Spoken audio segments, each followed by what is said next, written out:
Assalamualaikum warahmatullahi wabarakatuh. Alhamdulillah alladzi arsala rasulahu bil huda wa dinil haqq liyudhhirahu 'ala ad-din kullihi wa kafa billahi shahida. Asyhadu an la ilaha illallah wahdahu la syarika lah wa asyhadu anna Muhammadan 'abduhu wa rasuluhu la nabiyya ba'd. Allahumma salli wa sallim wa barik ala Muhammad wa ala alihi wa sahbihi ajma'in wa ba'd.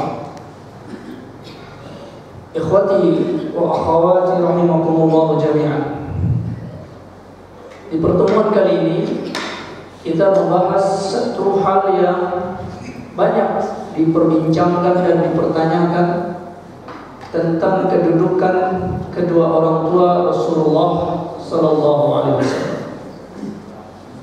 Dan pembicaraan ini ikhwati azakumullah berkaitan dengan permasalahan akidah satu. Jadi bukan perbicaraan yang gampang. Ini perbicaraan tentang akidah. Yang kedua, ini berbicara tentang keadaan qabla al-bi'sah, pembicaraan sebelum diutusnya Rasulullah sallallahu alaihi wasallam. Maka mau tidak mau berbincang tentang perihal siapa orang tua Rasulullah sallallahu alaihi wasallam. Yang ketiga, ikhwati azakumullah, ini adalah perbincangan tentang agama. Tentang agama, din. Maka tidak ada perbincangan ini ikhwati azakumullah hanya berdasarkan perasaan kita, hanya berdasarkan keinginan kita atau sekelompok orang. Tetapi ketika kita berbicara tentang agama, maka kita berbicara tentang riwayat, tentang sanad yang menurunkan berita tentang agama tersebut. Mau tidak mau demikian. Karena ya ikhwati azakumullah, pembicaraan tentang Rasulullah sallallahu alaihi wasallam ini memang berkaitan dengan rasa cinta kita kepada Rasulullah sallallahu alaihi wasallam. Namun sebagaimana firman Allah, walladzina amanu asyaddu hubban lillah, dan orang-orang yang beriman itu lebih mencintai Allah. Ketika kecintaan itu kepada sesama makhluk, sebagaimana cinta kita kepada Rasulullah, maka itu di atas segala cinta terhadap makhluk-makhluk yang lain. La yu'minu ahadukum hatta akuna ahabba ilaikum min walidikum wa waladikum wan nasi ajma'in. Tidak akan sempurna iman kalian sampai kalian menjadikan aku lebih engkau cintai ketimbang cintamu kepada anakmu, lebih dari cintamu kepada kedua orang tuamu, lebih dari cintamu kepada siapapun di antara manusia di seluruh alam semesta ini. Namun itu ikhwati azakumullah tetap ada batasannya. Walladzina amanu asyaddu hubban lillah, bahwa orang-orang yang beriman itu lebih mencintai Allah daripada yang lain. Dan di antara cinta kepada Allah itu adalah wa alla taqulu 'ala Allahi bighairi ilmin, dan tidaklah kita berbicara tentang Allah bighairi ilmin, tanpa ilmu. Harus di atas ilmu, harus di atas al-ilmu.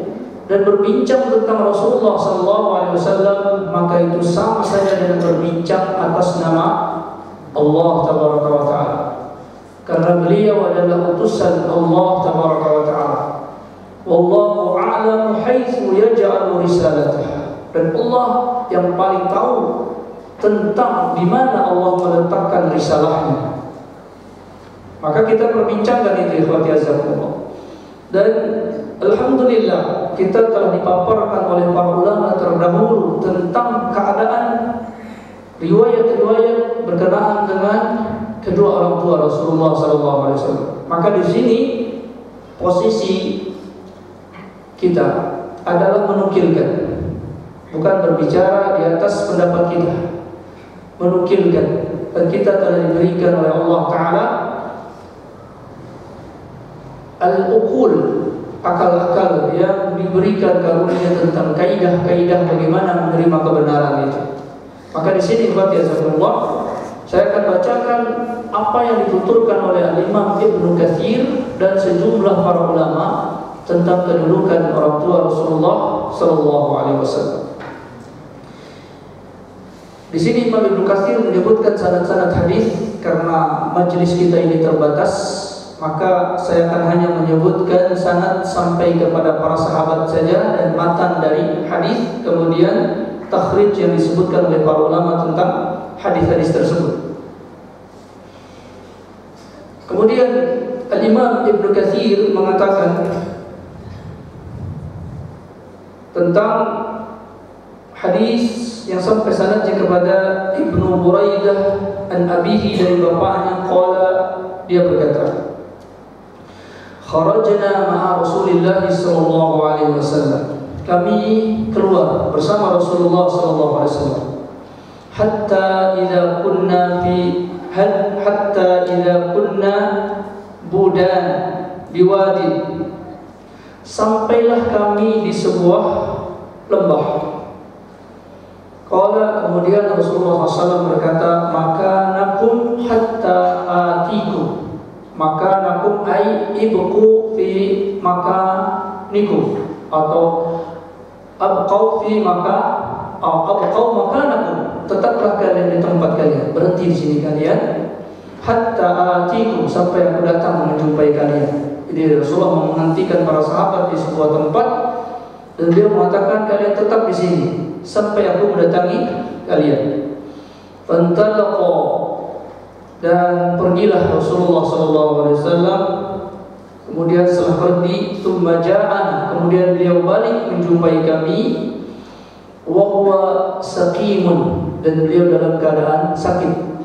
Sakit di sini artinya ada perubahan. Yang tadinya terlihat semangat, sehat, setelah pulang kelihatan lebih sedih, seperti ada yang dirasakan.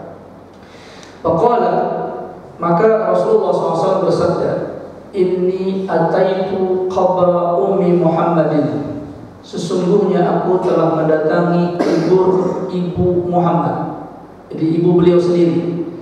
Jadi beliau pergi tadi, ternyata beliau menziarahi kubur ibu beliau.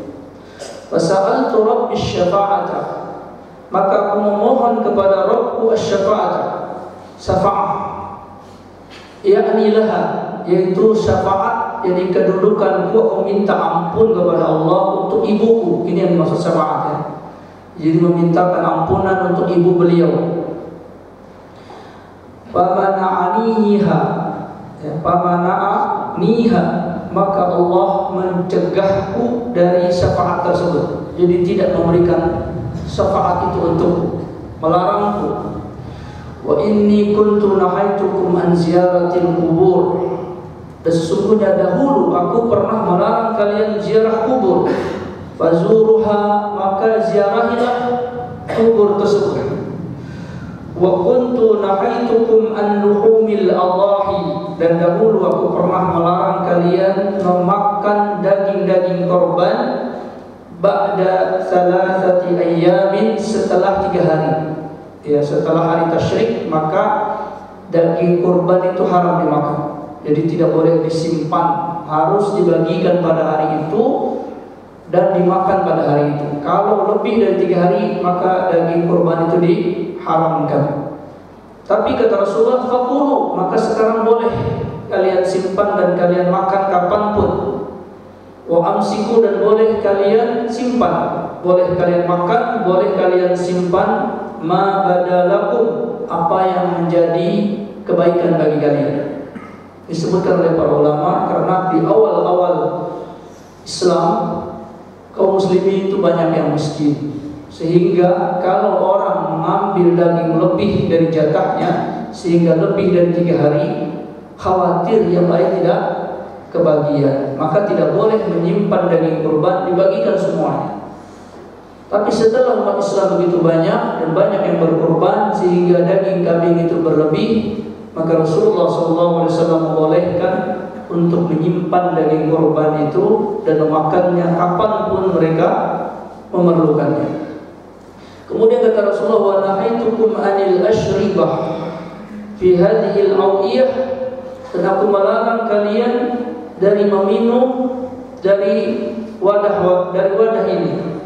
Fashribu ma badalakum, maka minumlah apa yang nampak bagi kalian kebutuhannya. Ya, dahulu dibatasi orang untuk minum dan kemudian setelah itu dibebaskan. Di hadis ini yang menjadi mahal syahid bagi kita adalah ucapan Rasulullah bahwa Rasulullah SAW memintakan ampun untuk ibu beliau kepada Allah, tetapi Allah melarangnya. Ini riwayat yang pertama yang disebutkan oleh Imam Al-Baihaqi. Riwayat ini dikeluarkan oleh Imam Ahmad dan di dalam sanadnya ada Ayyub bin Jabir dan beliau adalah dhaiful hadis. Dhaiful hadis.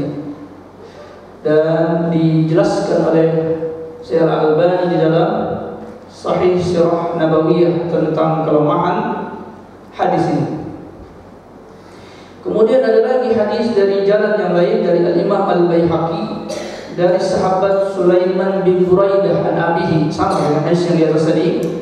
Jadi riwayatnya sampai kepada Sulaiman bin Buraidah an abihi dari bapaknya. Intahan Nabi sallallahu alaihi wasallam ila rasmi qabrin. Rasulullah sallallahu alaihi wasallam sampai di pekarangan kubur. Di pekarangan kubur. Wajalasa an-nasu haulahu. Maka Rasulullah kemudian duduk dan duduklah orang-orang di sekitar Rasulullah. Faja'ala yuharriku ra'sahu kal mukhatibi atau kal mukhatabi. Maka Rasulullah SAW menggerak-gerakkan kepala beliau seakan-akan beliau sedang diomongi, sedang diajak ngomong. Jadi bergerak-gerak kepala Rasulullah SAW. Thumma baka, kemudian Rasulullah menangis. Fastaqbalahu Umar, lalu Umar mendekati Rasulullah SAW. Faqala, maka berkatalah Umar, ma yubkika ya Rasulullah, apa yang membuat engkau menangis wahai Rasulullah? Qala, bersabdalah Rasulullah, hadza qabru Aminata binti Wahb. Ini adalah kuburannya Aminah binti Wahab. Itu ibunda beliau. Ista'dantu Rabbi, aku memohon izin kepada Rabbku fi an azura qabraha, untuk menziarahi kuburan beliau. Fa'adinani, kemudian Allah mengizinkanku. Aku minta izin kepada Allah, ya Allah, bolehkah aku menziarahi kuburan ibuku? Maka Rasulullah mengizinkannya. Ini yang kita sebut kemarin, salah satu di antara sebab atau menjadi alasan kita menziarahi kubur itu adalah litaknis, untuk melepaskan kerinduan. Datang kepada kubur, dan kuburan itu mungkin kakak kita, mungkin adik kita, mungkin orang tua kita yang kita dahulu pernah punya sejarah dengan ibu kita, punya kenangan dengan ayah kita dan lain sebagainya. Maka menziarahi kubur itu untuk melepaskan kerinduan tersebut, mengingat kenangan-kenangan tersebut. Dan inilah yang salah satu yang menjadi penyebab menangisnya Rasulullah SAW di makam ibu beliau. Itu ingatnya kasih sayang ibu beliau kepada beliau. Nanti disebutkan di dalam hadis yang lain. Maka itu dibolehkan, walaupun kuburan itu kuburan orang musyrik, ya, kuburan orang kafir. Misalnya dahulu ayahnya masih dalam keadaan kafir, meninggal, maka dia boleh mengunjungi kuburan tersebut. Atau kita punya mungkin dahulu teman orang kafir yang baik, ya, yang dia banyak menolong kita, lalu dia meninggal, lalu kita menziarahinya sekedar untuk mengingat masa-masa tersebut, maka ini dibolehkan. Fa'adinani, maka Rasulullah mengizinkan, maka Allah Ta'ala mengizinkan kepadaku Wasta'dzantuhu, kemudian aku minta izin kepada Allah, istighfari laha, untuk memohonkan ampunan bagi ibuku. Fa'aba alayya, kemudian Allah menolak atasku. Wa adrakani riqqataha fabakaitu, kemudian aku teringat, kata Rasulullah, teringat riqqataha, kelembutan beliau, kelembutan ibuku itu, kasih sayang ibuku itu. Fabakaitu, maka aku pun menangis, kata Rasulullah. Bagaimanapun juga Aminah adalah ibu beliau, yang beliau merasakan kasih sayang seorang ibu itu dan meminta kepada Allah untuk mengampunkan dosa ibu beliau, maka Allah menolak dan teringat bagaimana kasih sayang ibu itu kepada beliau. Fabakaitu, maka kemudian aku pun menangis, kata Rasulullah sallallahu alaihi wasallam.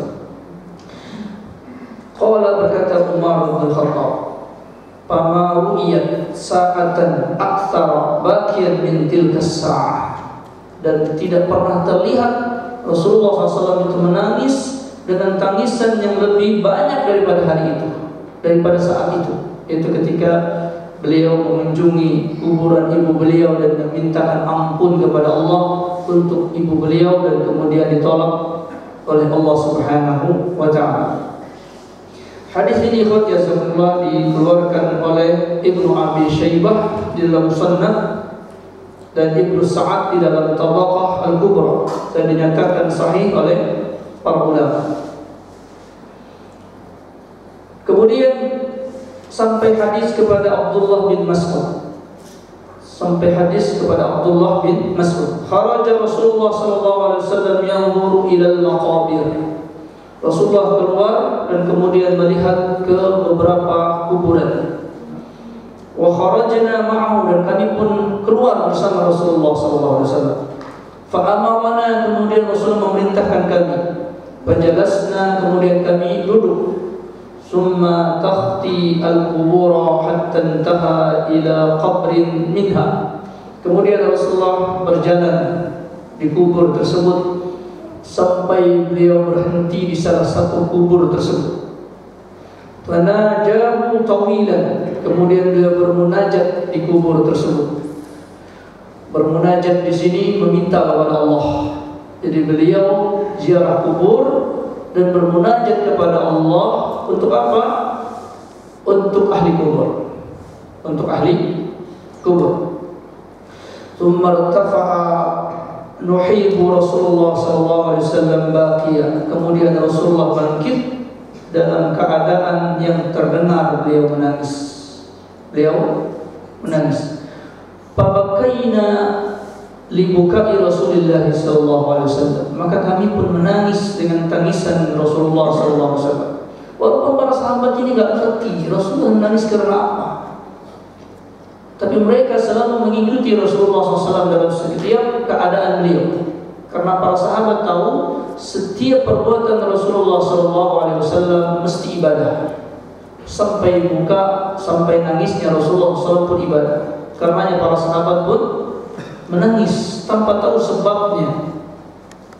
Ini juga karena kedekatan batin mereka kepada Rasulullah. Kesedihan Rasulullah adalah kesedihan mereka. Thumma inna Rasulullah SAW aqbala alaina fatalaqahu Umar bin Khattab. Kemudian Rasulullah SAW menghadap kepada kami. Kemudian Umar bin Khattab menjumpai Rasulullah SAW. Faqala, maka Umar pun berkata, "Ya Rasulullah, wahai Rasulullah, malladhi abkaka?" Apa yang membuat engkau menangis ya Rasul?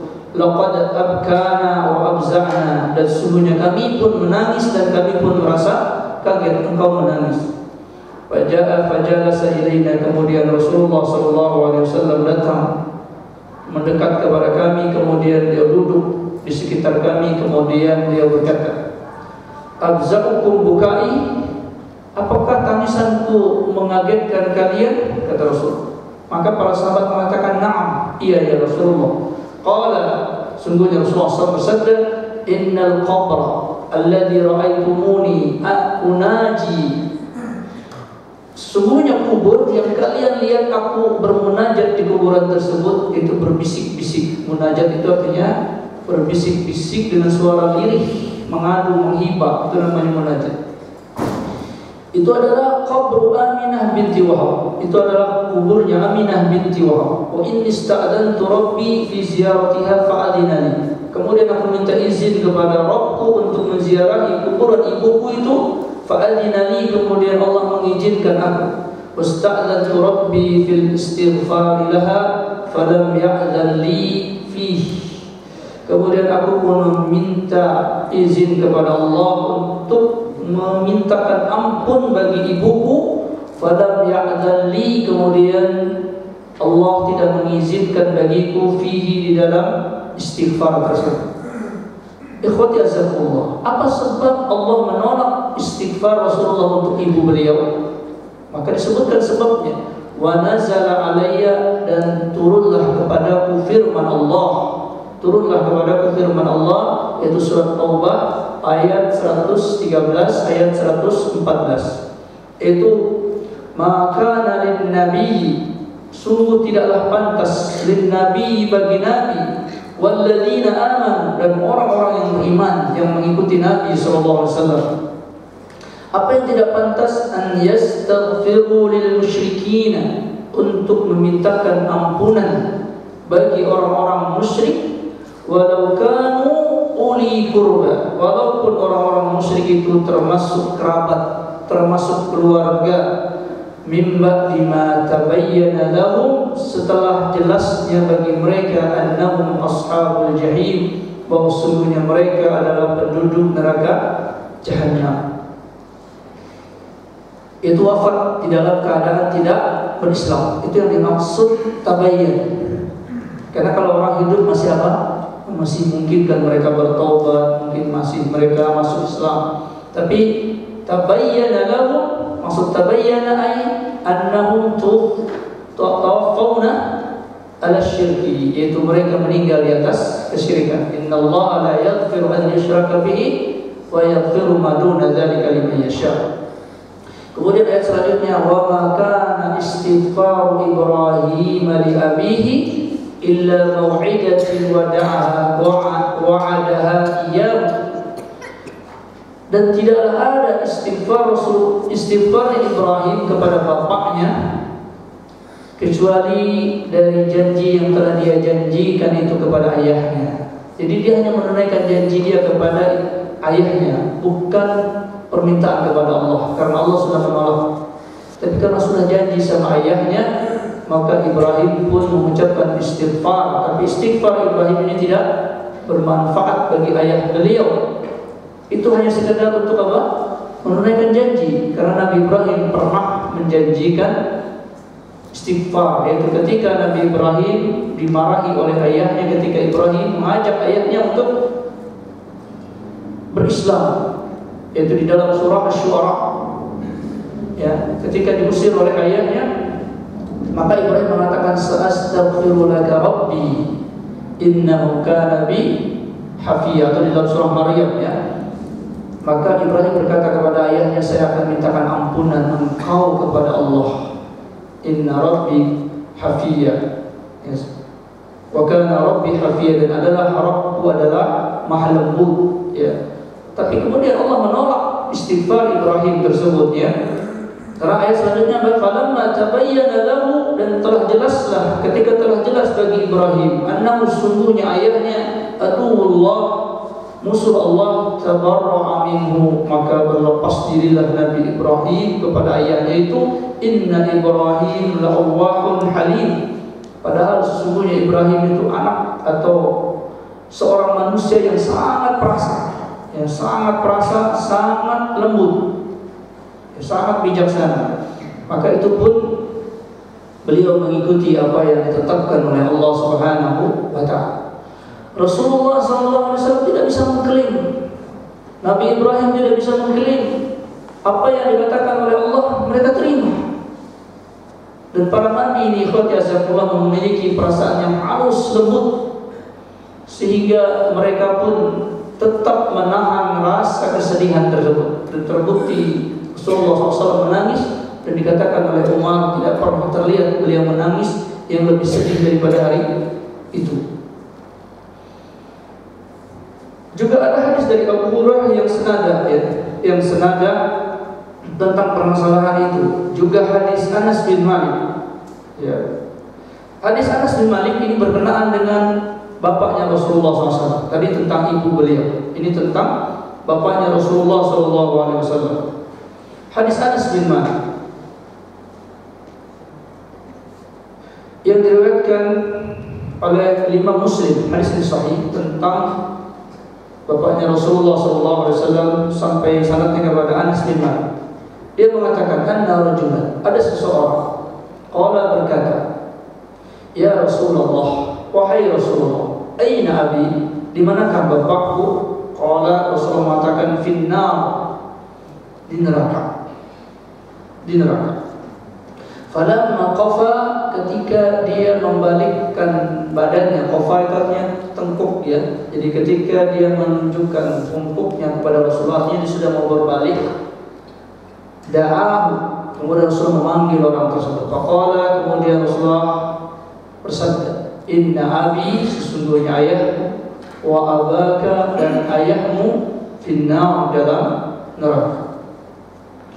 Juga hadis Al-Baihaqi, hadis ini sahih, dari riwayat Imam Muslim di kitab Iman. Di Imam Muslim memasukkan perkara ini kepada apa? Iman. Iman berarti apa? Akidah. Akidah. Dan dalam Islam tidak boleh seseorang mengatakan orang ini ahlul jannah, ahlul nar atau apapun, kerana masalah ghaibiyah, sam'iyah. Kita hanya mendengar, tidak bisa membuktikan, tidak bisa berkata apa-apa kecuali berdasarkan riwayat. Maka Imam Muslim memasukkan perkara ini ke dalam bab iman. Berarti kalau beliau memasukkan hadis ini ke dalam bab iman, berarti yang diimani, di antara yang diimani adalah akidah tentang kedua orang tua Rasulullah SAW, dan itu berdasarkan hadis ini di neraka. Ini satu pendapat, ya. Nanti kita akan tuturkan pendapat yang lain dan hujah-hujah yang disebutkan. Kemudian dalam riwayat yang sampai sanadnya kepada Amir bin Sa'ad an abihi, dari Amir bin Sa'ad dari bapaknya, berarti kedua-duanya adalah perawi hadis, ya. Qala, dia berkata, jaa a'rabiyun, datanglah seorang Arab Badui, Arab kampung, ila Nabi SAW, kepada Nabi SAW. Qala, maka orang Arab ini, Arab Badui ini berkata kepada Rasul, inna abi kana yasilur rahim, bapakku itu dahulu orang yang sangat menjaga silaturahmi, sangat baik, sangat menjaga silaturahmi. Wakana, disebutkan kebaikan-kebaikan ayahnya. Begini, ayah itu begini, disebutkan kebaikannya. Fa'aina huwa, ya Rasulullah, sekarang dia di mana? Artinya dia sudah meninggal sekarang ini. Dulu dia punya kebaikan begini. Fa'aina huwa, di mana dia ya Rasulullah? Qala, Rasulullah menjawab, finnar, di neraka. Di neraka. Maka al-Arabi wajada min dzalika, maka adalah orang Arab Badui merasakan hal itu enggak adil, kayak ada rasa tidak menerima. Bagaimana mungkin ayah baik kemudian di neraka? Lalu Rasulullah SAW mengatakan, lalu Rasulullah SAW, lalu orang ini, ya, ketika dia tidak terima dengan itu, dia bertanya kepada Rasulullah, ya Rasulullah, aina abuka? Kalau begitu ayahmu di mana ya Rasul? Ayahmu di mana ya Rasulullah? Qala, berkatalah, bersabdalah Rasulullah, haitsu marartu bi qabri kafirin babashartu bin nar, setiap aku melangkah ke kuburan orang-orang kafir, maka aku diberikan kabar gembira. Kabar gembira ini maksudnya kabar yang sebaliknya, ya. Kadang-kadang orang kafir itu juga ketika disebut dengan neraka, kabar gembira. Kenapa orang kafir diberi kabar gembira dengan neraka? Karena itu tujuannya, cita-citanya. Kalau orang mendapatkan cita-cita berarti apa? Kabar gembira, ya, kabar gembira. Dia yang memilih demikian. Maka kata Rasulullah SAW, setiap aku melewati kuburan orang-orang kafir, maka aku diberikan kabar gembira tentang beliau binnar, binnar. Qala, kemudian berkata Sa'ad, Amir bin Sa'ad, fa aslama al-a'rabi ba'da dzalika. Maka setelah itu orang Arab Badui ini pun masuk Islam. Jadi dia mengerti bahwa kebaikan apapun yang dilakukan seseorang tanpa adanya iman kepada Allah, adanya iman kepada Rasulullah, maka tidak akan ada artinya. Itu hanya kebaikan yang dia dapatkan hasilnya di dunia. Dia dapatkan pujian di situ, ya dia dapatkan banyak teman, mungkin dia dapatkan banyak keuntungan duniawi. Adapun di akhirat, Allah tidak memberikan pahala sedikit pun kepada orang itu. Dan ini berdasarkan firman Allah dalam surah Al-Baqarah, "Laisal birra an tuwallu wujuhakum qibala al-masyriqi wal maghribi, walakinnal birra man amana billahi wal yawmil akhir." Ila akhir ayat. Bukanlah kebaikan itu engkau menghadapkan wajahmu ke timur ke barat. Maksudnya apa? Orang-orang beribadah itu kadang menghadap ke timur, kadang menghadap ke barat sesuai tempatnya. Maksudnya dia terus beribadah kepada Allah. Bukan itu kebaikan. Walakinnal birra, akan tetapi kebaikan itu man amana billah wal yawmil akhir wal malaikati wal kitabi wal nabiyyin dan seterusnya. Tapi kebaikan itu apabila dilandaskan iman kepada Allah, hari akhir, kepada malaikatnya, kepada hari kiamat, dan kepada utusan Allah Subhanahu wa Ta'ala. Kalau tidak dilandaskan itu, maka itu seperti apa? Seperti fata morgana. Dilihat seperti air yang menyegarkan, ketika didatangi ternyata lam yajid syai'an, dia tidak mendapatkan sesuatu. Itu intinya. Maka pahamlah Arab Badui ini. Kemudian, ikhwati azakumullah, ada satu hadis lagi dituturkan oleh Imam Ibnu Katsir. Hadis sampai kepada Abdullah bin Amr bin As. Qala, dia berkata, "Bainama nahnu namshi ma'a Rasulillah sallallahu alaihi wasallam." Ketika kami sedang berjalan bersama Rasulullah, basara bimra'atin. Tiba-tiba Rasulullah melihat seorang perempuan.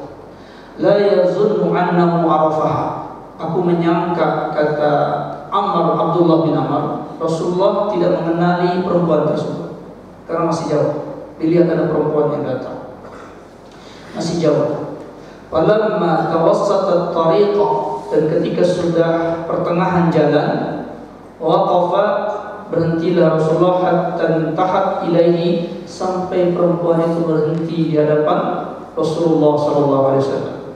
Fa'idha, ternyata perempuan itu adalah Fatimah bintu Rasulullah sallallahu alaihi wasallam. Ternyata dia adalah Fatimah, putrinya Rasulullah sallallahu alaihi wasallam. Faqala, maka Rasulullah SAW bersabda kepada Fatimah, "Ma akhrajaki min baitiki ya Fatimah?" Apa yang membuatmu keluar dari rumahmu wahai Fatimah? Faqalat, maka berkatalah Fatimah, "Ataitu ahla hadzal bait." Aku mendatangi orang di rumah ini, mendatangi keluarga rumah ini. Fatarahamtu ilaihim maitahum wa azaituhum. Aku memberikan sifat kasih sayang kepada mereka karena meninggalnya orang di rumah tersebut. Jadi ada orang meninggal, lalu dia datang ke rumah itu untuk menunjukkan duka cita beliau. Wa azaituhum, dan aku bertakziah kepada mereka. Kemudian Rasulullah SAW bersabda kepada Fatimah, "La'allaki balagti ma'amul kada?" Apakah engkau sampai kepada mereka dengan al-kada? Al-kada di sini maksudnya niyah. Apakah engkau juga ikut nangis-nangis, ikut sedih-sedih yang berlebih-lebihan seperti itu? Qalat berkata Fatimah, "Ma'adallah, aku berlindung dari Allah, an akuna balaghatha ma'ahum, untuk mengikuti apa yang sampai pada mereka." Karena biasa dahulu kalau orang meninggal itu mereka berteriak-teriak, mereka menyobek-nyobek baju. Maka Rasulullah khawatir Fatimah akan ikut-ikutan dengan perkara tersebut. Maka Fatimah pun mengatakan, "Aku berlindung dari Allah untuk mengikuti apa yang mereka kerjakan." Apa alasan Fatimah tidak ikut dengan niyahnya orang-orang tadi? Waqad sami'tuka, aku dahulu pernah mendengar engkau wahai ayahku, fi dzalika ma tadzakkar, dari apa yang tentang masalah itu yang mungkin engkau ingat wahai ayah. Apa kata? Karena aku dahulu pernah kau ajarkan nggak boleh niyahah, nggak boleh meratapi orang yang sudah meninggal. Aku datang untuk bertakziah saja, untuk memberikan hiburan kepada mereka. Qala, lalu Rasulullah bersabda, ini yang jadi mahal sahih kita tentang hadis ini. Kata Rasulullah, lau balagtihi ma'ahum ma ra'aitil jannah hatta yara'a jaddu abiki. Kalau seandainya engkau melakukan tadi niyahah bersama mereka, meratapi mayit, ma ra'aitil jannah, engkau tidak akan pernah melihat surga. Artinya apa? Niyahah meratapi jenazah itu adalah dosa besar yang bisa menghalangi orang dari surga. Maka Rasulullah mengatakan, kalau engkau sempat berbuat sebagaimana perbuatan mereka, ma ra'aitil jannah, engkau tidak akan pernah melihat surga, hatta yara'a jaddu abika, sampai melihat surganya kakek ayahmu. Artinya ini persis sama seperti firman Allah apa? La tufattahu abwabul jannah hatta yalijal jamalu fi sammil qirat. Tidak akan dibukakan pintu surga bagi mereka sampai onta masuk ke lubang jarum. Artinya nggak pernah akan bisa masuk surga. Karena apa? Karena bapaknya, kakek dari bapak engkau siapa? Ayahnya Rasulullah. Ayahnya Rasulullah sampai kakek mau melihat surga. Dan berarti apa? Kakek beliau tidak pernah melihat surga.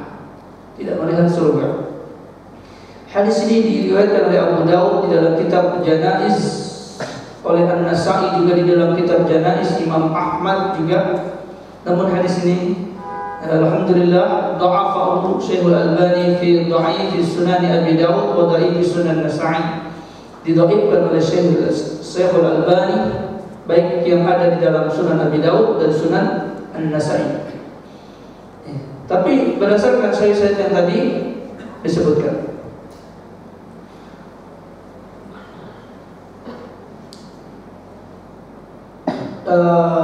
di sini Imam Ibnu Katsir setelah menuturkan hadis tadi, ini footnote yang tadi saya baca ya. Adapun pendapat Imam Ibnu Katsir tentang riwayat ini, Imam Ibnu Katsir menyebutkan bahwa hadis ini adalah hadis Rabi'ah bin Said bin Mani' al-Ma'arifi as-Sanami al-Iskandari. Itu diantara rawi yang ada di dalam hadis tersebut. Waqad qala al-Bukhari, dan telah berkata Imam Bukhari tentang Rabi'ah ini, indahu manakir. Di kebanyakan riwayatnya Rabi'ah adalah manakir, riwayat-riwayat yang mungkar. Wa qala an-Nasa'i, berkata Imam Nasa'i, laisa bihi ba'sun, tidak mengapa dia, bagus. Wa qala marratan, dan di kesempatan yang lain, saduqun, dia adalah orang yang jujur. Wa fi nuskhah, di dalam nuskhah yang lain dikatakan dhaifun. Jadi antara ada yang mengatakan lemah, ada yang mengatakan tak percaya. Kalau sudah seperti itu, maka apa? Kaidahnya pendapat yang melemahkan dikuatkan daripada yang menguatkan ya. Jadi demikian. Namun riwayat di atas yang disebutkan oleh Imam Muslim, maka ini menguatkan riwayat ini. Baik, ini pendapat yang menyebutkan kesimpulannya adalah pendapatnya Imam Ibnu Katsir tentang adanya i'tiqad, keyakinan bahwa ibunda Rasulullah dan ayah Rasulullah SAW sebagaimana yang telah diriwayatkan oleh Rasulullah kepada kita dengan sanad-sanad yang sudah kita sebutkan, adalah dalam keadaan yang tidak beriman kepada Allah dan Rasulnya. Dan ini ikhwatiyakumullah tidaklah mentaan, tidaklah mencela Rasulullah SAW. Kenapa? Karena nanti kita akan sebutkan setelah pembahasan ini, kita akan mundur lagi sedikit ke belakang, bahwa sebenarnya perkara tauhid, perkara akidah sudah ada sebelum Rasulullah SAW diutus. Jadi sudah tersebar. sehingga dakwah dan pengenalan kepada Allah ada tentang tauhid tersebut, dan ada orang-orang yang beriman tentang tauhid tersebut. Namun riwayat menunjukkan bahwa keluarga Rasulullah tidak termasuk di antara orang yang mentauhidkan Allah Ta'ala tersebut. Namun ada pendapat yang berikutnya. Pendapat ini dinukil dari Al-Imam At-Tabari, dinukil dari Imam Jalaluddin As-Suyuti dan sebahagian besar para ulama. Itu riwayat yang disebutkan oleh As-Suhaili. Sudah isai. Sebagai bahan ilmiah kita sebutkan riwayat-riwayat tentang keislaman Abu Talib dan kedua orang tua Rasulullah SAW berdasarkan pendapat yang kedua ini. Wa dzakarahu Suhaili anna fi isnadi, disebutkan di dalam hadis, tapi Suhaili mengatakan fi isnadihi, di dalam sanad hadis ini majhulin, banyak rawi-rawi yang tidak dikenal. Ila Ibni Zanad, sampai kepada Ibnu Abi Zanad, an Urwah an Aisyah, sampai kepada Urwah, sampai kepada Aisyah, bahwa Rasulullah SAW sa'ala Rabbahu, beliau berdoa meminta kepada Rabbnya an yuhyi abawaihi, untuk dihidupkan kembali kedua orang tua beliau. Fa ahyahuma, kemudian Allah menghidupkan keduanya. Wa amana, dan kedua orang tua Rasulullah beriman bihi, kepada Rasulullah SAW. Hadis ini hadisun munkarun jiddan, disebutkan di komentar Imam Ibnu Katsir, bukan saya komentar ya. Nanti salah-salah nanti saya komentar. Kata Imam Ibnu Katsir, fa innahu haditsun munkarun jiddan. Hadis ini hadis munkar sekali. Kemudian di footnote-nya itu dikatakan dari Urwah, anna Rasulullah SAW sa'ala Rabbahu an yuhyiya abawaihi fa ahyahuma lahu. Rasulullah meminta kepada Rabbnya untuk menghidupkan kedua orang tuanya, kemudian Allah menghidupkan kedua orang tuanya, kemudian orang tuanya beriman kepada Rasulullah SAW.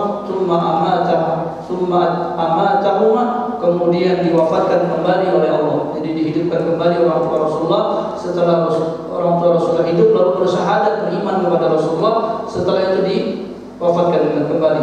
Nah, setelah mengeluarkan hadis ini, Suhaili berkata, wallahu qadirun ala kulli syai', Allah itu mampu atas segala sesuatu. Wa laisa tu'disu rahmatu wa qudratu an syai'in, maka tidak ada yang melemahkan Allah dengan rahmatnya dan kekuasaan Allah dari sesuatu pun.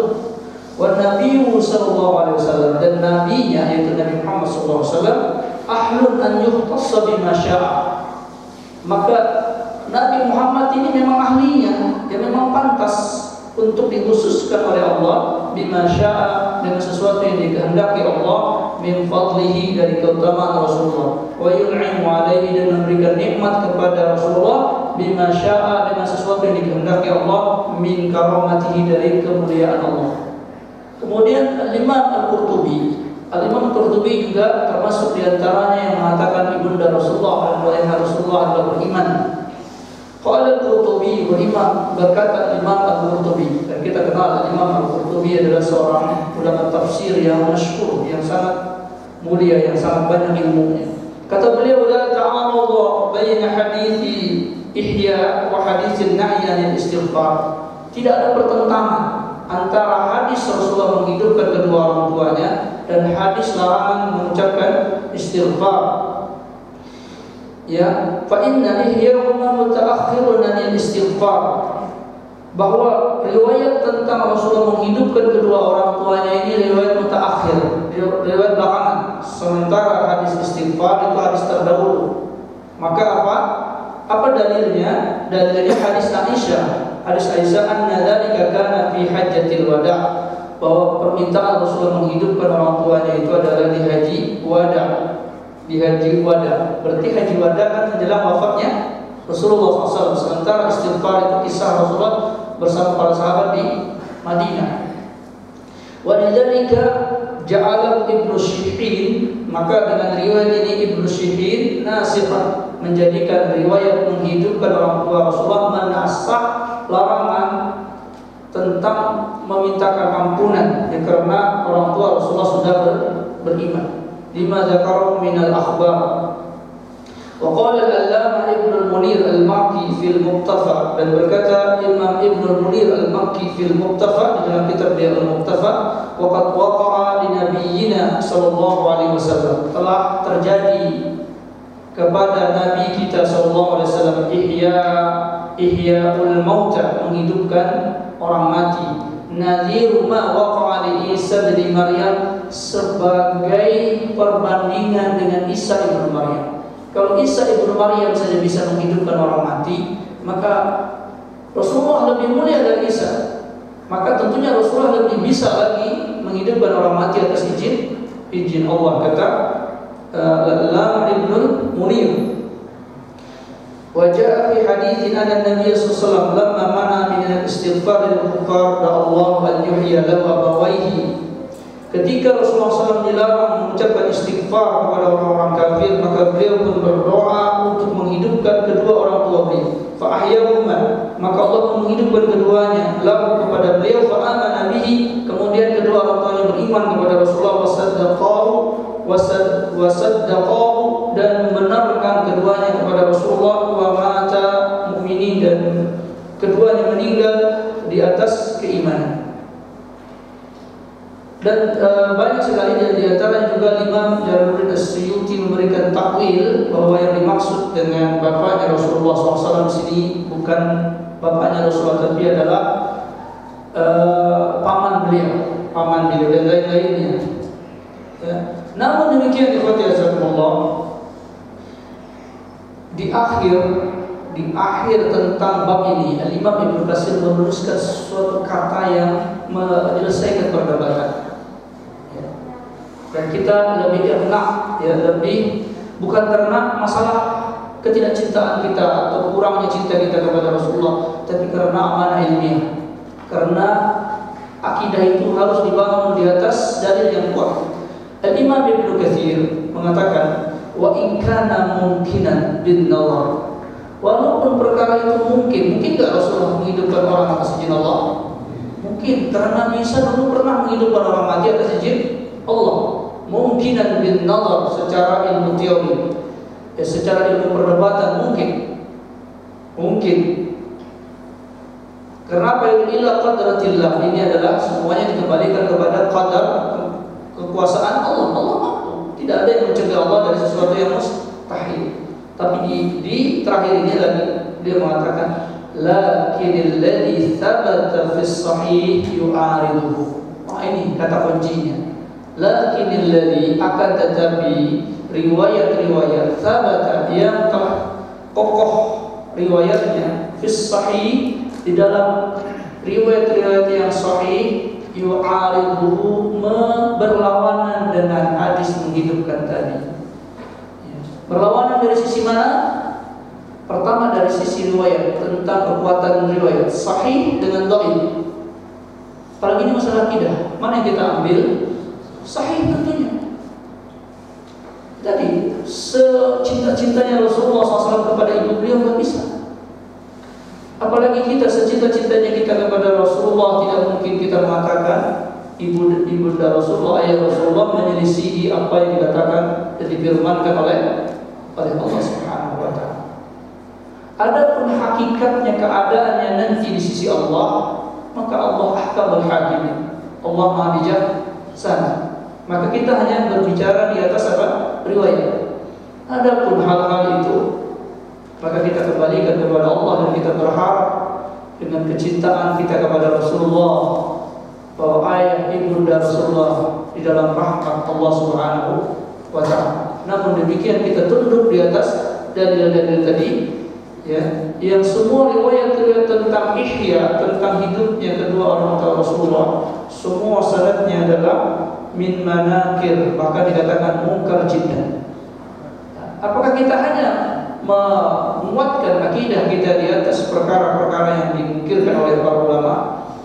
Maka 1000 para ulama pun yang berbicara tentang hal ini, ketika riwayatnya adalah lemah dan berhadapan dengan riwayat yang sahih, maka kita mengikuti jalannya para ulama, tariqah salafus salih di dalam permasalahan tarjih dalam masalah tersebut. Jadi sulit untuk bisa mentarjihkannya. Maka tarjih yang paling kuat adalah kembali kepada apa yang dikatakan oleh Imam Ibnu Katsir, lakinil ladzi sabata fis sahih yu'ariduhu, akan tetapi apa yang diriwayatkan secara sahih itu menyelisihi tentang riwayat dihidupkannya kedua orang tua Rasulullah SAW. Wallahu a'lam. Allah yang Maha tahu tentang perkara tersebut. Demikian, wallahu a'lam. Sampai di sini. Kalau ada pertanyaan, kalian tetap berseterusnya.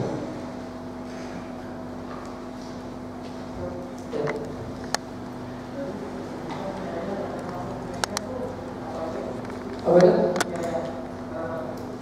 Ya. Niyah itu adalah meratapi jenazah yang keluar dari apa yang dibolehkan oleh syariat. Yang dibolehkan dari syariat. Yang pertama adalah menafikan qudratullah, menafikan kekuasaan Allah, bahwa Allah keliru di dalam mewafatkan si fulan, bahwa Allah tidak adil. Ya, perkataan demikian. Yang karenanya Rasulullah SAW ketika anak beliau meninggal, Ibrahim meninggal, itu beliau menangis. Beliau menangis. Kemudian Abdullah bin Mas'ud mendatangi Rasulullah. Ya Rasulullah, anta Rasulullah, wa anta tabghi limayyitin. Engkau kan Rasul, artinya beriman benar dengan takdir Allah. Kok sampai nangis anak mati? Lalu kata Rasulullah apa? Innal qalba, apabila hati yahzan, bersedih, tatma'ul ain, maka memuncullah air mata. Apabila seseorang bersedih, hati yang bersedih, maka keluarlah air mata. Wa innana li firaqika ya Ibrahim la mahzunun, dan kami sesungguhnya berpisah dengan engkau wahai Ibrahim itu dalam keadaan sedih. Dalam keadaan sedih. Dan tabiat orang bersedih, air mata mengalir. Walakin la naqulu illa bima yarda Rabbuna, tapi kami tidak mengatakan dengan lisan kami kecuali apa yang diridhoi oleh Rabb kami. Nangis boleh, tapi mulut tidak boleh mencela Allah, tidak boleh memaki Allah, tidak boleh menampakkan kesedihan itu dengan menghancurkan sesuatu yang bermanfaat bagi hidup, mengoyak kulit, menjambak rambut, ya, menyobek baju dan sebagainya. Dan kemudian termasuk yang dikatakan oleh salah satu pendapat dari sahabat, yaitu al-ijtima'u fi yaumin, yaitu berkumpul di hari kematian tersebut. Kunna na'udduhu minan niyahah, kami menghitungnya dan menganggapnya itu termasuk dari niyahah. Jadi didoakan saja, bersedih boleh, ya, tapi tidak boleh berlebihan, berteriak, menjambak baju, ya, dan acara-acara yang menimbulkan kesedihan-kesedihan tentang mayit supaya orang bersedih lagi, ya. Padahal yang disuruh apa? Disuruh untuk beriman kepada Allah dan hati ridho, ya, sehingga tetap mau beribadah kepada Allah, tetap mau bersyukur kepada Allah. Karena betapa banyak ada orang yang terkena musibah, meninggal salah satu keluarganya, dia tidak mau lagi sholat, dia tidak mau lagi saum, dia tidak mau lagi bahkan menyembah Allah.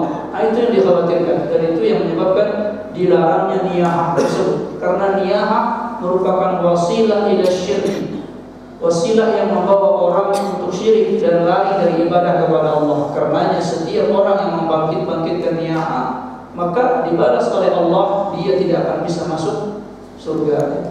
Demikian Allah. Ya.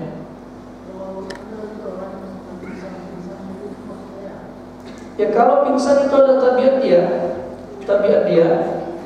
dan itu bentuk kesedihan yang tidak bisa dikuatkan oleh jiwanya, bukan karena dia menolak takdir Allah, tapi kesedihannya itu sampai pada tingkatan dia pingsan, maka tidak mengapa. Karenanya Rasulullah SAW melarang para wanita untuk menguburkan jenazah. Karena alasan itu, karena bisa jadi di antara wanita itu kekuatan mereka dalam menanggung kesedihan itu tidak seberapa kuat secara umum, ya, kepada laki-laki. Walaupun bisa jadi seorang perempuan lebih kuat, tapi secara umum tabiat itu lemah, maka dikhawatirkan mereka bisa pingsan di kuburan. Ya, jadinya menguburkan satu jenazah bisa menguburkan berapa banyak jenazah gara-gara itu kan, jadi repot. Jadi disuruh tinggal di rumah saja. Selain faktor-faktor ikhtilaf dan hal-hal yang merusak agama lainnya. Demikian. Allah. Ustaz, apakah keistimewaan orang yang menghafal Al-Quran? Kenapa? Apa keistimewaan orang yang menghafal Al-Quran? Menghatamkan Al-Quran. Ya, menghafal Al-Quran. Menghafalkan Al-Quran. Ya. Nah, ini perkara yang diijma'kan oleh para ulama tentang orang yang menghafal Al-Quran. Sebagaimana disebutkan la hasada illa fisnaini. Tidak boleh ada kebencian atau dengki atau iri lah. Ghibtah disebutnya. Ghibtah yaitu mengirikan suatu kebaikan yang kita ingin seperti dia dan kita tidak menginginkan dia hilang. Itu tidak ada kecuali di dua orang. Di dua orang. Yaitu apa? Orang yang membaca Al-Quran ana al-lail, di malam, di siang hari. Dia menghafal Al-Quran karena dia bacanya kapan saja dia mau, dia bisa baca. Mau di bis dia bisa baca, mau di jalan dia bisa baca, mau di mana dia baca, karena dia hafal. Ya. Itu yang kita sangat iri. Berarti apa? Berarti dia dalam posisi yang sangat tinggi. Itu satu. Yang kedua, Allah katakan apa? Ahlul Quran, ahlullah wa khasatuhu. Orang yang ahli dengan Al-Quran, maka dia adalah keluarganya Allah dan orang-orang dekat dengan Allah. Orang-orang yang dekat dengan Allah. Jadi penghafal Al-Quran, orang yang ahli dengan Al-Quran itu keluarganya Allah. Apa yang dimaksud dengan keluarganya Allah? Ini sudah kita sebutkan. Orang kalau ingin kenal Allah, dia harus baca Al-Quran. Keluarga itu paling kenal siapa ayahnya, siapa adiknya, dan sifatnya bagaimana, dia yang tahu. Seakan-akan orang yang membaca Al-Quran itu tahu betul tentang Allah, sehingga dia kenal kepada Allah ma'rifah. Semakin dia sering baca Al-Quran, semakin dia kenal kepada Allah, semakin dia kenal kepada Allah, sehingga dia menjadi khasah. Khasah itu artinya orang keistimewaan. Kalau orang sekarang sebut tangan kanannya lah, orang paling dekat lah. Artinya dia paling dekat kepada Allah dan paling mengenal kepada Allah.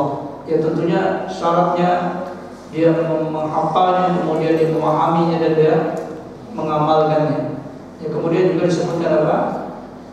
Man mahirun bil Quran fa innahu ma'a kiramin ma'a safarin kiramin barara wa man yatata'a bil Quran falahu ajrani.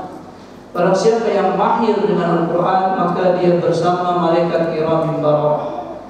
Artinya kalau sudah dekat dengan malaikat, itu sangat kedudukan yang sangat tinggi di hadapan Allah Subhanahu wa taala. Dan secara pahala tidak ada yang bisa menandinginya. Satu ayat Al-Quran, satu huruf Al-Quran itu sama dengan apa? 10 kebajikan. La aqulu alif lam mim harfun. Tidak aku katakan alif lam mim itu huruf, tetapi alif harfun, wa lam harfun, wa mim harfun. Berarti 3 huruf. 3 huruf dia baca berarti 30 kebajikan. Dan orang yang menghafal berapa kali dia baca sampai dia hafal? Kita bisa bayangkan. Dan orang yang disebut hafal Al-Quran apa? Orang yang wafat dalam keadaan hafal Al-Quran. Bukan orang yang sekedar hafal 30 juz, kemudian sebulan, 2 bulan, terus tahun, 2 tahun hilang hafal. Tidak demikian. Tetapi orang yang mengulanginya sampai dia wafat, Al-Quran ada dalam hati. Itulah yang disebut dengan hafizul Quran. Karena dahulu para ulama itu jarang memberikan gelar kepada diri mereka dengan sebutan hafiz karena hafal Al-Quran. Enggak. Mereka tahu dalam masalah itu. Karena dahulu orang disebut dengan hafiz itu adalah orang yang hafal hadis.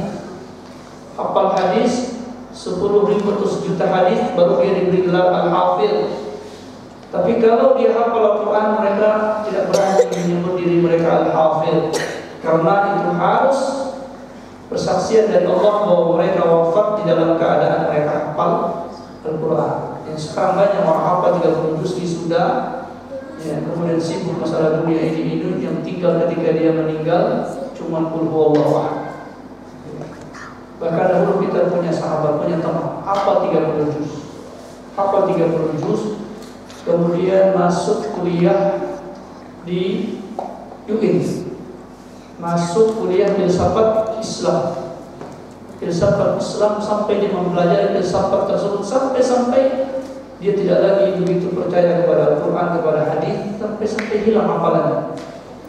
Bahkan dia sulit menyebutkan ayat-ayat tersebut, padahal dahulunya apa? Hafal 30 juz. Ya, karenanya penyebutan Al-Hafidh ini supaya kita hindarkan. Walaupun kita hafal Al-Quran, kita hindarkan. Karena itu tidak ada para ulama terdahulu yang diberi gelar Al-Hafidh gara-gara mereka hafal Al-Quran. Itu apa? Sebagai mutawadhi'ah.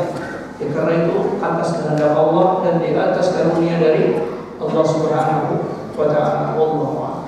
Demikian Allah. Baik, saya rasa cukup yang kita bahas di pertemuan kali ini. Semoga Allah SWT memberikan taufik kepada kita, dan apa yang kita bahas ini adalah sekedar untuk menyampaikan pendapat para ulama. Sehingga kalau kita mendapatkan ada orang yang menetapkan begini tentang Rasulullah, begitu tentang Rasulullah, maka ini tidak dijadikan sebagai sarana untuk mentoan para ulama tersebut, untuk mencela para ulama tersebut bahwa mereka tidak cinta kepada Rasulullah atau apa. Tapi semuanya adalah berdasarkan kepada pendapat-pendapat yang memang dinukil kepada para ulama. Orang-orang yang mencela orang-orang yang mengatakan ibunda Rasulullah atau ayah Rasulullah tidak berada di dalam surga, maka beranikah mereka mencela orang-orang sekaliber Imam Ibnu Katsir rahimahullah ta'ala yang telah menetapkan akidah seperti itu. Intinya ya Allah, ini adalah pendapat para ulama, dan ketika kita mendapatkan pendapat-pendapat para ulama, maka kita berpegang kepada sesuatu yang paling kuat di antara pendapat tersebut berdasarkan kaidah-kaidah tarjih yang umum di kalangan para ulama. Demikian aku berkata, Allah Subhanahu wa ta'ala. Assalamualaikum warahmatullahi wabarakatuh.